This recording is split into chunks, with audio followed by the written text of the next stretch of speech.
Man made disaster से जूझ रहा है इस वक्त खार्किव। खार्किव में ऑस्किल नदी पूरी तरह से सूख गई है, पानी नहीं है उसमें। रूसी हमले में ऑस्किल में बने डैम को नुकसान पहुंचा है।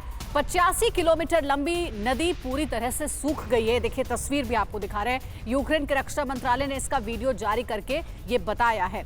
तो देखिए ये हालात है, एक नदी का पानी पूरी तरीके से सूख गया। नुकसान तो बहुत ज्यादा हो रहा है, इसमें खैर दो राय नहीं है। और लगातार नुकसान की तस्वीरें भी सिंह सर हम देख रहे हैं। एक और ऐसे ही नुकसान की एक्सक्लूसिव तस्वीरें TV9 भारतवर्ष पर हम अपने दर्शकों को दिखा रहे हैं। लेकिन बड़ी बात यही, घूम फिर कर वही सवाल, क्या ज़ेलेंस्की को यह समझ में नहीं आता है कि अमेरिका के उकसाने की कार्रवाई को छोड़ वो अपनी समझदारी के साथ अपने देश को बचाने के लिए कम से कम बातचीत की पहल करे? क्योंकि रूस की तरफ से एक बार संदेश आया था कि हम बातचीत करेंगे जिसमें भूमिका वेस्टर्न कंट्रीज की नहीं हो, तभी बात करेंगे। अभी देखिए बात हो गई है नाक की।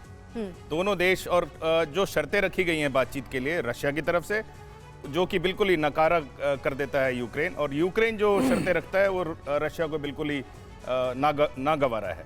तो इस स्थिति में मुझे नहीं लगता जब तक कोई तीसरा बड़ा देश, चीन उसमें भूमिका निभा सकता है, भारत भी निभा सकता है, लेकिन इन दोनों देशों में बिल्कुल स्टैंड स्टिल। सुमित जी, बड़ी बात यह है कि अमेरिका ये कह रहा है कि रूस की कोई शर्त मत मानो, बातचीत मत करो। तो ये तो ऐसा दोस्त है जो भड़का रहा है आपको, और ज़ेलेंस्की समझ नहीं रहे हैं, सबवे में इंटरव्यू दे रहे हैं। नहीं, अब बात सिर्फ इतना सरल नहीं है। अब हो ये रहा है कि अमेरिका, अगर ये मान लीजिए कि अमेरिका यूक्रेन को ये कह दे कि ठीक है तुम बात करो, तो अब ये स्थिति होगी तो वो तो हारा हुआ देश है। अभी 4 महत्वपूर्ण राज्य जो है वो पुतिन के कब्जे में है। अब बात वहां से शुरू होगी फिर तो ये जब बात नाक के सवाल की है, जो कि सिंह साहब कह रहे थे, तो उस कंडीशन में ये होगा कि सब चीजें दरकिनार हो जाती है।